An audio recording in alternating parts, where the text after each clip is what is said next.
Hello, everyone, and welcome into another episode of Dogs in the Draft presented by Kroger. My name's Connor Riley. I'm joined by Mike Griffith, and today we're discussing standout edge rusher Mykel Williams. Now, Mykel maybe didn't necessarily have this junior season that he wanted to, but in terms of upside, there are very few prospects in this class that have as much as Williams. So, Mike, what does Mykel Williams bring to the table in this year's NFL Draft?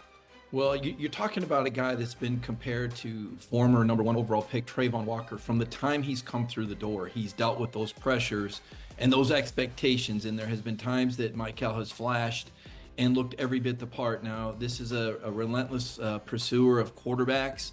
He has one of those fast motors. You like to hear that about a guy.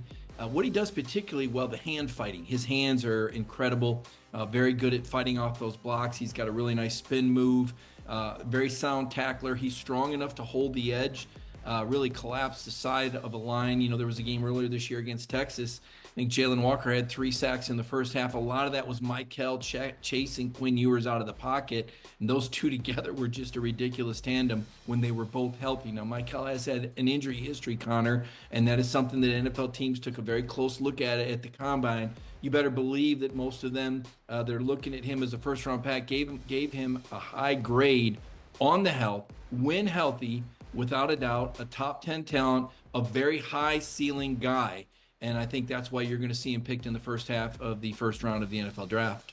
Yeah, Williams, as Mike points out, has as high a ceiling as maybe anyone in this draft, but didn't always necessarily get there in his time at Georgia. Part of that is because of the way they asked to play him during his first couple seasons in Georgia, playing a lot of the runs, setting the edge a whole lot, very rarely being asked, hey, just go back and attack the opposing team's quarterback. Got a chance to do that a little bit as a junior, but as Mike mentioned, the ankle injury he picked up against Clemson slowed him down for much of this season.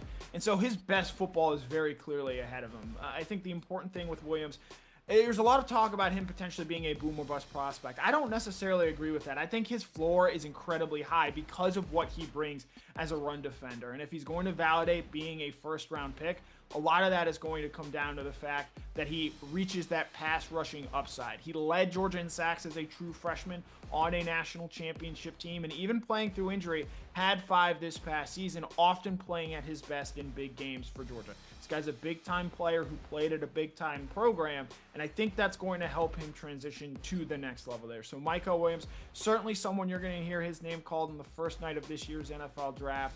For Mike Griffith, my name is Connor Riley. This has been Dogs in the Draft, presented by Kroger.